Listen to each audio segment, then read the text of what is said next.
Hello, my friends, and you've made it to module 2. I have decided to consolidate a lot of things. There's no need to break it out into 50 different lessons. So module 2, lesson 1 is answering incoming calls from your outreach, your mail that you're sending, anyone who you call, anyone you visit in person. You know from the last video, your number one goal is to simply do 2 things when people call. And not to overwhelm them. 2 things. Number 1, you're going to ask them a series of 4 to 5 questions. Okay? You have to ask these questions. It will sound like you're prying into their personal life, but that's okay. At this point, they're kind of on display and they've trusted you enough to call. You're going to ask 4 to 5 questions. You're going to write down the answers, and you're going to get an appointment to go out to physically meet them. Why? Because 1, you don't want to be scammed by someone calling in. 2, you need to get out there with a contract so you can get it, locked down with them and let them know you're serious. Plus, if they're in foreclosure or have an auction, you're like on a time limit. So when people call me, within 24 hours of that phone call, I am literally out there driving. I don't care what distance. If I mailed it, I'm planning to drive to meet them with paperwork. Okay. So the homeowner calls back. Let me just make this big. This is the document you're going to get in a download. The homeowner callback foreclosure letter. You've mailed them, you've called them, you met in person. Either way, this is the information you need to walk away with. Obviously, their name, if they call in, you've mailed a bunch of people. So you want to say, okay, let me get your first and last name and the correct spelling just to make sure that I have it right. And let me just verify the address just to make sure that there's nothing missing as far as like east, west, whatever. Okay, that's how I explain it. And the phone number that you're calling me on, this is a good number to call you back on. Okay, and then you write it down. And what is a good email address for you? Because we're going to be putting together an offer in the next 24 hours, and it might require you to electronically sign. So what is a good email address? Now, some people might not want to give that to you, but ask. And now I'm going to ask you a series of questions on the phone. Please don't take them personal. And they might feel like, or they might feel like I'm prying into your life, but it's just that I have to have these answers in order to prepare an offer. Question number 1 is, do you know the balance of your mortgage? Do you know how much you owe on your mortgage? I have no idea. Typically the answer is, I have no idea. They don't know. I'm going to tell you that 99.9% of the time, people have no clue what they actually owe on their mortgage. Not even a range. 300, 500, 700. So anyway, they say, I don't know. Okay, do you know the name of the company that you pay your mortgage or previously have paid your mortgage? Do you know the company that your mortgage company name? Sometimes they don't, but you need to get the company mortgage name. So do you know how many mortgages you have? Do you have 1 or 2? Have you ever taken an equity line out? So you're going to get the how many mortgages and the name of the companies. Because technically, if they say Bank of America, if they say Mr. Cooper, if they say PNC, whatever they say, doesn't matter. Name of bank. You can do the research online and you can type the words in Bank of America payoff department on Google, and it'll tell you exactly who you need to call. So you just need the name of the banks and how many banks. Okay. Do you happen to know if you owe IRS? Have they ever put a lien on your property or sent you documentation stating this? Now, IRS will send documentation if there's an IRS lien. So for someone to say no and then it come back that they have one, just means they're lying, because I just know. IRS knows where you live or rent or wherever, unless you're homeless. And they send documentation stating what you owe and if there's a lien on your property. But sometimes people don't know. And so you have to ask the question. It's a yes or no question. Do you happen to know, does IRS have any kind of tax lien on the property? And that's a yes or no. And do you know how many months late you are? No, I don't know. Well, when have you made a payment in this year? I don't know if it was in this year. Do you happen to know, like, how many years has it been since you've made a payment? And then just, like, get a number. Because it's going to tell you about how much in late fees are going to be tacked on. And do you have an auction date And do you know what that date is right now? I can verify it, and we can call the trustee of that auction, and we can let them know that we're working on an offer. Now, that's something you want to say, but in all reality, the trustee doesn't give a shit.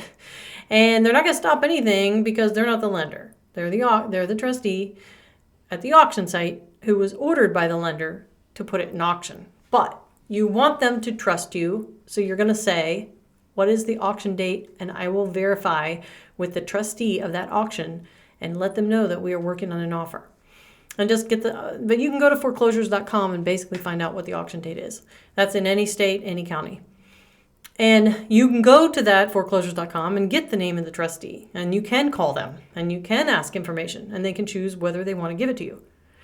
And are you willing to accept a cash offer? Because I have multiple investors willing to give you a cash offer and literally can have something written up in the next 24 hours. Are you wanting to sell your home for cash right now? And then wait for them to answer. Yes, I want a cash offer. I want out of the mortgage. Okay, great. Here's what we're going to do next. Do not forget those words. I would like to come out to your home sometime in the next 24 hours, meet up. I'm going to bring paperwork. I'm going to bring an offer, and I'm going to text you when we get off the phone. I need to do some due diligence on some of the things that you said to me so that I can prepare an offer and tell you exactly how much they're willing to offer. Now, one of the things that we do is we prepare paperwork, but there are some contingencies. In order for the investor to follow through with purchasing your property, there are 3 things that we have to do.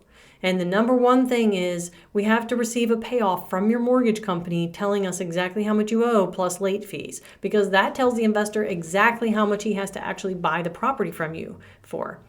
And so when we meet, the reason we're meeting is for you to sign a document allowing me to get the payoff from the mortgage company. Okay, so that is the purpose of you actually meeting. Sure, you can email it, but you're building rapport, and they're going to want to meet you in person. You're going to sign the payoff authorization, and I'm going to give you a generic one that you can use, or you can go to the website of the bank that they told you, and they're all free on the website. Bank of America Payoff Department, Bank of America third-party authorization. Just Google those words, and they'll have their own, every bank has their own third-party authorization, or they also accept a generic one. The goal of going to the property is to get the signature of the payoff authorization document. That is a third-party authorization for you to receive payoff on the property. Because without that payoff, you cannot ratify a contract. You cannot, because you don't know how much to put. They could say they owe $330,000 and they really owe $430,000. So you have to do 3 things. This is behind the scenes. You're not telling them this, but you're telling them you need to meet to get payoff authorization signed. Or you could literally right then on the phone, Google, if you're sitting at a computer, Google the Bank of America Payoff Department.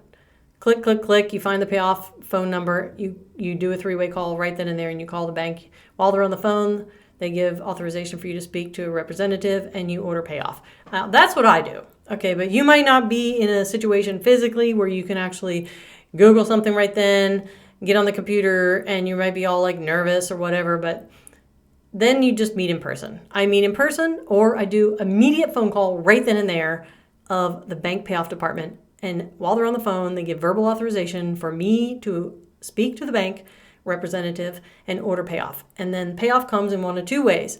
Either it comes mailed through snail mail or faxed. So if you do not have a fax number, get one. What I mean is, if you do not have an e-fax, get one. Because that is the only and fastest way, not the only, but it's the fastest way for you to receive a payoff. Plus, it goes straight to your email. So go to efax.com and sign up for one for $16 and get an e-fax number. And that way, when you call to get payoffs, you don't have to wait for some title company to do it. It'll just come straight to your email. They'll fax it, and the fax will come to your email. So your goal is to get a payoff, do a bring down report, get a home inspection, and get a contractor estimate. And it sounds very elaborate, but these are why my deals work. Because I do not take any chances. I don't play with my investors' money. I make sure they make money and they profit. And I provide all this to them. I provide every investor When I say I have a wholesale deal, what I have in that deal is a payoff from the mortgage company, which I have a bring down report, which I have a title company do the second I get a phone call. I send an email to the title company. A bring down report is basically a quick title search done by a title company that tells us whether there's an IRS tax lien. 3, I get out there with a home inspector. Yes, I have to pay for it. 4th, I get out there with a contractor. Now, hopefully these 2 people come the next day when I meet. And the contractor gives me like an overall estimate of like any repairs that are needed and provides an in-writing estimate.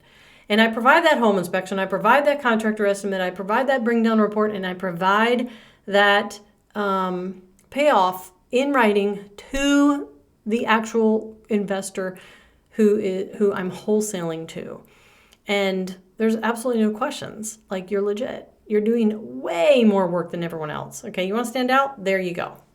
So that's in essence, when people call, you're asking these things so you can then do and order and schedule and dig up the 4 things that I just told you.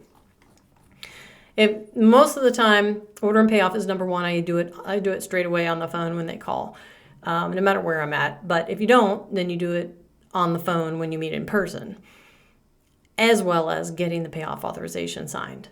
Then you order bring down from a title company, and then you schedule to go out with a contractor and a home inspector. And you have to do this. Otherwise, you're going to get into properties that need so much work, have mold, have issues, whatever. And it's just not going to be good for your reputation as a wholesaler. Let's see. Now, you can do, for an inspector, you can do what's called a walk and talk, which basically means you don't have to pay as much money, and they'll just walk through and tell you all the things that might look wrong with the property, but they won't provide a report. I recommend a report because everyone wants something in writing. Now, I don't use this title company anymore, but it's on this document. She's too slow and not tech savvy, and so I just don't work with people that aren't tech savvy. And that's about it on the callback. So this module's over, and let's go on to module 2, lesson 2.